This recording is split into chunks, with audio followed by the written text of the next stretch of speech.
that white people had. I mean, I didn't think that much at the time because it was like sort of standard operating procedure. But when I think about it now, I'm really quite shocked how you probably would never get a job if you were black. I was assigned as a secretary in the audio surveillance division. They were experts on listening devices and hidden microphones and that sort of thing.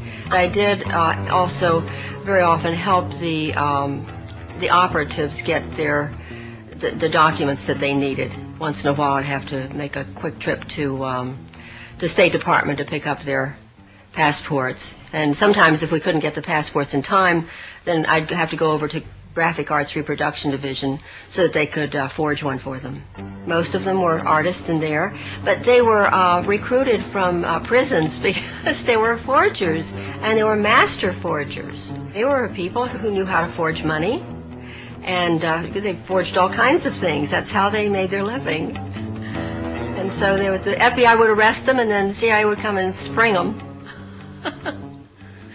Then I went to technical services, where I was in charge of finding documents that you don't find in libraries, like where you put explosives on a bridge. Where's the best place to put an explosive on a bridge, and what kind of explosive do you have to get that goes underwater without it, destroying its effectiveness. Also, I had to find, one time they wanted me to find out if there was such a thing as a poison that was undetectable, especially one that seemed to mimic a heart attack, that would kill someone, but it would appear that they had a heart attack. I did find such a thing. Does this pistol fire the dart? Yes, it does, Mr. Chairman, and a special one was developed which potentially would be able to enter the target without perception. The poison was frozen into some sort of dart, and then it was shot at very high speed into the person, so when it reached the person, it would melt inside them, and the only thing would be like one little tiny red dot on their body, which was hard to detect. There wouldn't be a needle left or anything like that in the person. But also the toxin itself would not appear in the autopsy? Yes, so that there was no way of perceiving that the target was him. I think the first time that I seriously questioned anything that was more than I just couldn't take it anymore was when I came across this document. It was eyes only, and it was to my boss, but he only had one hand and a hook in the other hand, so I always opened all of his mail and his packages and so forth. And this one, he wasn't in the office. I opened it and I read it. It said eyes only. I wanted to read it because I wasn't supposed to, probably. And it was a report about a mission where they had blown up a bridge in Asia somewhere, and they had killed a number of women and children who were on their way to market that morning. It was reported as though they were really proud, mission accomplished. That one bothered me a lot. When my boss came in, I gave him his mail and I mentioned this, and I said, "This is wrong. These women hadn't done anything. These children didn't deserve to die. Why did we do that?" And he said, that's the fortunes of war. And I said, "But we're not at war. We're certainly not at war in that country. Why did we do that? I don't understand it." And he said, "Well, you're very young. When you get older, you'll understand those things." I think probably all of us became addicted to the danger, to the intrigue. It was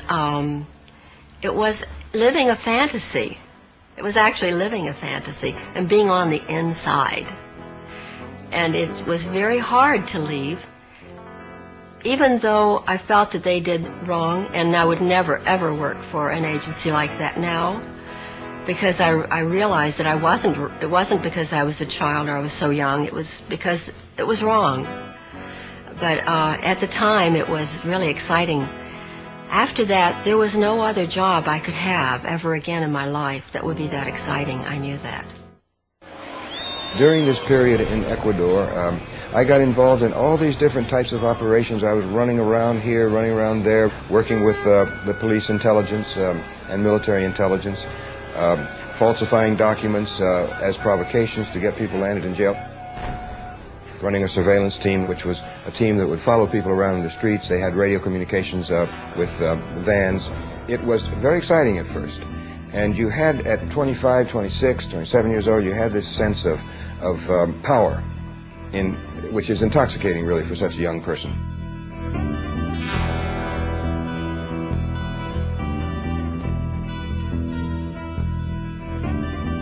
My motivation was partly the youthful romantic aspect of it, which was the idea of secret work, of being abroad in strange cultures and communities, but patriotism was also a very strong motivation. It was a period in which we still had to do compulsory military service, and the draft was breathing down my neck, and I had to do it one way or another. And the CIA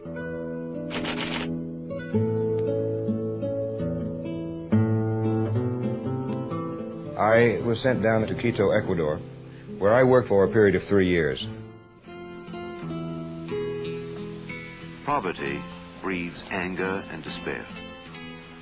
Anger and despair are ingredients of violence, of lawlessness, of revolt. And our job was to squelch or impede the influence of the Cuban Revolution throughout Latin America, because the Cuban Revolution had such an impact in Latin America. And in practically every Latin American country, there were people who went into armed struggle at that period to emulate the Cubans, hoping that they too could overthrow the traditional ruling power structure in their countries, in which very few families controlled the land and the wealth, and that meant that a very large proportion of the population was marginalized. They didn't count. Here, as in so many other places on this troubled earth, can be seen the conditions that give rise to conflict, to riot and revolution. Here can be found the familiar challenges that threaten the future of us all.